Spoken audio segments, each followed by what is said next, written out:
You think the hardest part is getting in. You think once one hedge fund says yes, the gates open, the money comes, and the life you imagined finally begins.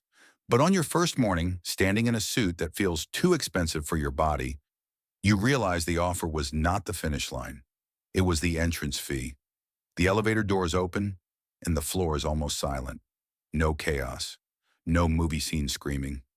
Just glass walls, cold coffee, glowing screens, and people calmly risking more money before lunch than most families will ever see in a lifetime. You walk in believing you are special because your school was hard, your grades were perfect, and your resume survived a stack of rejections. Then you meet the others. Everyone here was special somewhere else. Everyone here was the smartest person in another room. And now, for the first time, you are average. That is the real shock. Not the hours, not the pressure, the realization that intelligence only gets you through the door. And after that, the job starts stripping away every excuse you use to protect your ego. If you climb high enough, you will control billions. You will sit across from investors, move markets with a sentence, and watch your name become a brand. But before any of that, you have to survive being invisible. Level 1, the intern. You are 20 years old and your entire future is balanced on one summer. You applied everywhere. 40 firms, dozens of cold emails, endless silence, then a few interviews, then one offer, just one. But in this world, one yes is enough to change the direction of your life. On your first day, you step into the office wearing a suit that costs more than you should have spent, trying not to look as nervous as you feel. The room is quieter than you imagine. No shouting, no flying papers.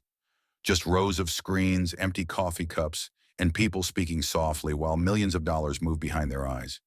They place you beside another intern who already seems to belong. He knows the acronyms. He knows the people. He laughs at jokes you do not understand. So you nod, you smile, you pretend, and slowly pretending becomes learning. Your days turn into spreadsheets, Bloomberg data, meeting notes, follow-up emails, and small tasks completed before anyone has to ask twice. You arrive early. You leave late. You eat lunch at your desk because standing up feels like weakness. There are 8 interns and maybe 2 return offers. Everyone is polite, but nobody is harmless. While your college friends travel, party, and post photos from beaches, you read earnings reports on the train home. Then one intern gets invited into a meeting with the portfolio manager, and the air changes. Suddenly, everyone stays longer. Everyone sends emails earlier. That is when you understand the real fuel of the place. It is not ambition, it is fear. Fear of being ordinary. Fear of going back to a world where no one knows your name. Level 2, the junior analyst. You graduate, come back full-time, and your title becomes junior analyst.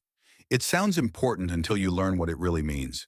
You are the person who turns chaos into clean numbers for people too busy to explain what they need twice. Your mornings start before the city fully wakes up. Your nights end when the office lights feel warmer than your apartment. You are not making trades yet. You are not calling the shots. You are building the ammunition for the people who do. Stock screens, financial statements, revenue forecasts, margin bridges, valuation tables. Your life shrinks into Excel tabs, earnings transcripts, and keyboard shortcuts. Your fingers remember faster than your own thoughts. A senior analyst gives you your first company to research, and you attack it like your career depends on it, because it does. You read 3 years of calls. You study competitors. You speak to suppliers. You visit stores and count customers like every footstep is a clue. After 2 weeks, you build a model so detailed it feels alive, then write a memo explaining why the market is wrong. You present it. The portfolio manager listens for a few minutes and says no. That is all. No dramatic speech, no lesson, just no. So you go back to your desk and start again. This becomes your education. Your thesis was too soft. Your assumptions were too clean. Your upside was too far away. Every rejection cuts, then teaches. The money is better than anything your friends are making, maybe already more than your parents ever made, but you have no life to spend it on. Birthdays pass, dinners get canceled.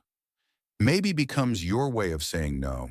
At 23, you finally have the salary you dreamed about, and almost nothing left outside the office that still feels like yours. Level 3, the analyst, 2 years pass, and one word disappears from your title. You are no longer junior.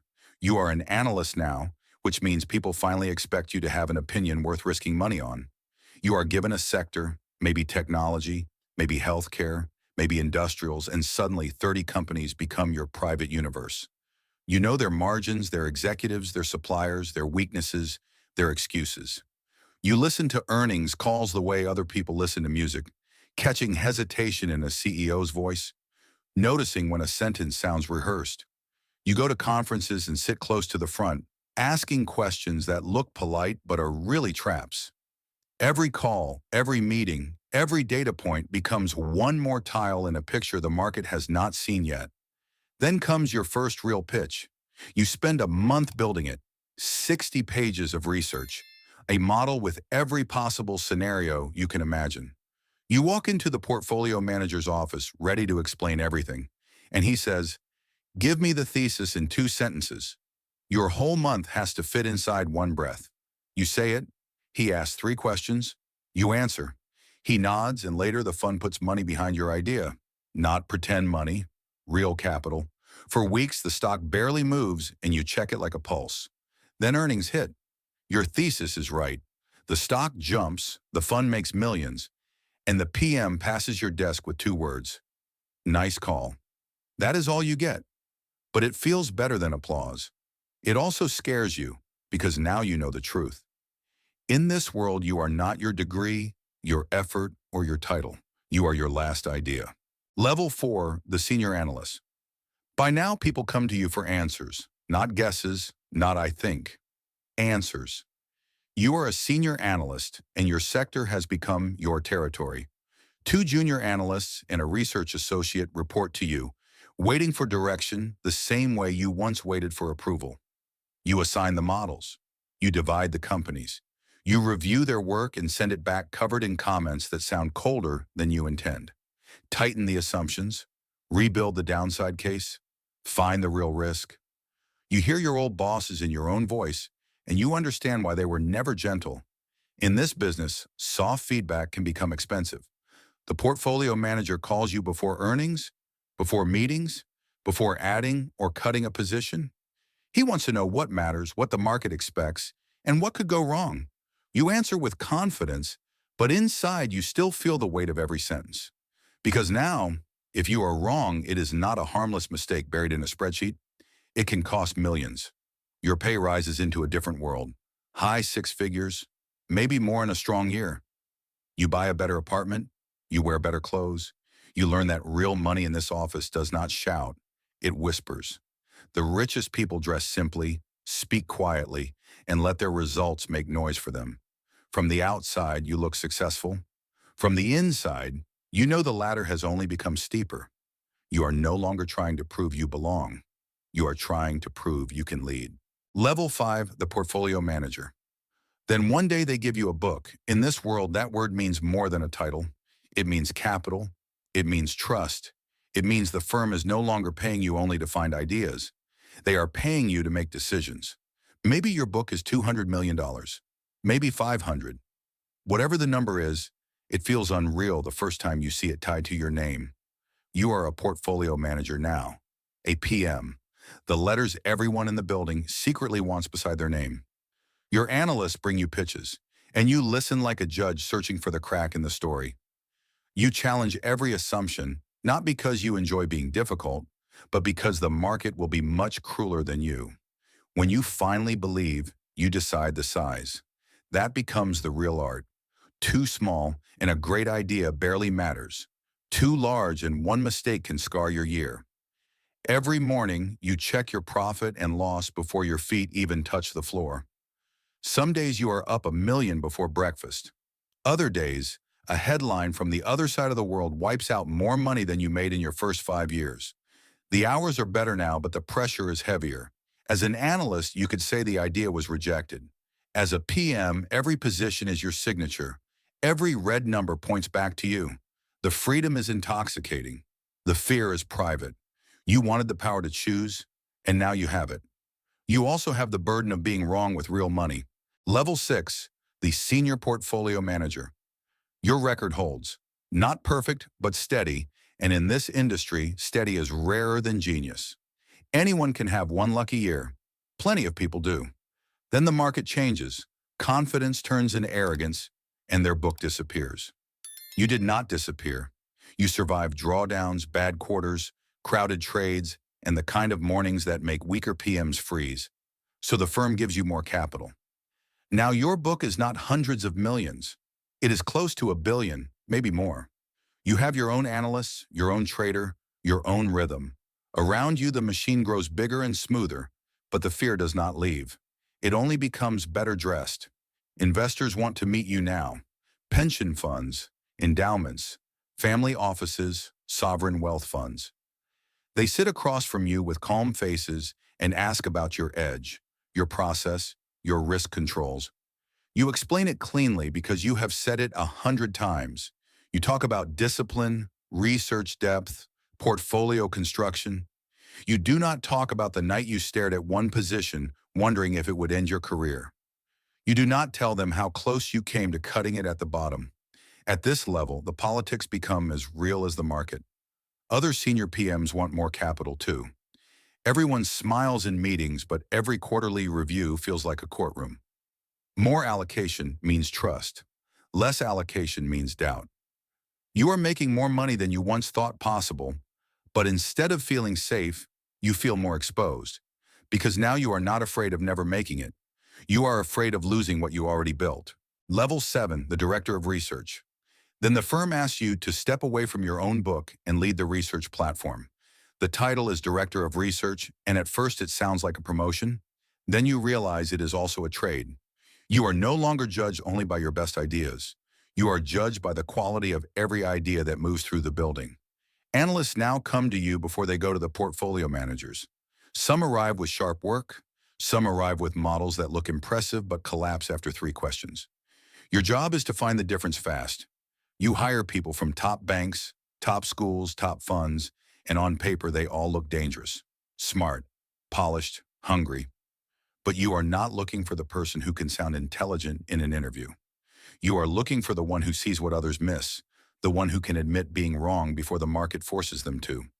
You build a culture around friction, not ego, not shouting, real disagreement, the kind that improves a thesis before capital touches it. You sit in portfolio reviews and start seeing patterns across the entire fund. 2 PMs may be fighting opposite sides of the same trade. 3 teams may be exposed to the same hidden risk without knowing it. You warn them. Sometimes they listen, sometimes they don't. The market gives the final verdict either way. Your influence is wider than ever, but something in you misses the old life. The clean pressure of one idea, one position, one result. Now your work is everywhere, yet none of it belongs only to you. Level 8, the Chief Investment Officer. Eventually, the decisions become too large to belong to one portfolio manager. You become the Chief Investment Officer, the CIO, and now every dollar the fund risks must fit inside your framework. You no longer stare only at one position or one sector. You see the entire machine. Long exposure, short exposure, leverage, liquidity, crowded trades, hidden correlations. You ask questions that sound extreme until the world proves they are not.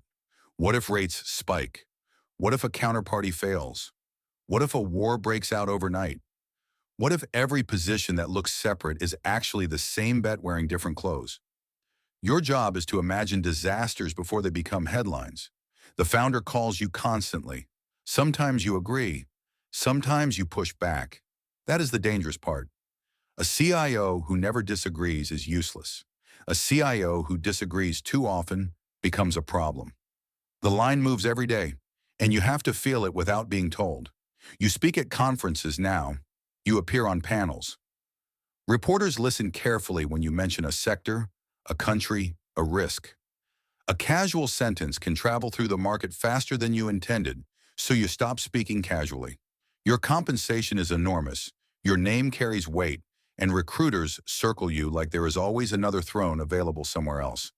But power at this level is strangely lonely. You are surrounded by information, surrounded by experts, surrounded by money, And still, the hardest decisions arrive in silence. Everyone wants your judgment. Nobody can lend you their nerve. Level 9. The managing partner. At this level, you stop being only an investor. You become the person responsible for the entire business. The title is managing partner, and suddenly the market is only one part of the war. You deal with capital raising, investor relations, lawyers, regulators, compliance, hiring, firing, technology, office politics, fee structures, and the quiet fear that one weak year can start a collapse no model can stop. The fund now manages billions, $15 billion in assets. The number sounds permanent until you learn how fast it can shrink. Management fees keep the lights on. Performance fees create fortunes. But both depend on trust, and trust is more fragile than profit. When returns are strong, investors call you brilliant. When returns turn negative, they ask for more transparency, more meetings, more explanations, and sometimes their money back. Redemptions are the nightmare. Less capital means less revenue. Less revenue means you cannot pay your best people. Then your best people leave, and more investors panic. A fund can look untouchable from the outside and still be rotting from the inside. So you fly constantly. Zurich, Abu Dhabi, Hong Kong, New York. You sit across from pension funds, sovereign wealth funds, endowments, and billionaire families, all of them smiling politely while deciding whether you deserve another $100 million. You show the numbers. You defend the process. You make every client feel important, even when your phone is full of problems waiting back at the office. You once dreamed of making the trade. Now your real job is making sure the entire machine survives long enough to trade tomorrow. Final level, the founder. Then you reach the level everyone else only talks about. Your name is no longer just on an email signature. It is on the door. You are the founder. 20 years ago, this was a rented office, 2 analysts, a few screens, and $50 million from people willing to believe your confidence before the world had any reason to. You promised them an edge. You promised them discipline. You promised them you could see something the market was missing. The first good years made you look like a genius. The first bad year taught you the truth. Investors love conviction when it makes them money. When it loses, they call it arrogance and leave. But you kept building, one hire at a time, one portfolio manager, one research head, one analyst who saw the world differently. Some became legends inside your firm. Some cost you millions and disappeared from the floor before anyone said their name again. 50 million became 500 million, then 5 billion, then 15. Each new zero changed the game. At first, you were chasing opportunity. Then you were managing an institution. Now you are a target. Regulators watch, competitors study, journalists call, rivals try to guess your positions before you move. Your wealth is almost unreal. Homes, boards, donations, buildings with your name on them. People treat you like a symbol of success, but the market does not care. It does not care about your photograph in the press or your net worth or the room going quiet when you enter. Every morning, it tests you again, and that is why you still come in before sunrise. Not because you need more money, because somewhere deep down, you know this is the only game that ever made you feel fully awake. And somewhere, far away from your office, another 20-year-old is sitting in a dorm room with a laptop open, staring at a stock chart instead of going out with friends. He does not know your name yet, but he is already walking toward the same door. He will send 40 applications. He will be ignored by most of them. He will get one offer and think that one offer is the prize. He will not understand that it is only the beginning, because this world gives more at every level. More money, more power, more respect, more control. But it also takes more.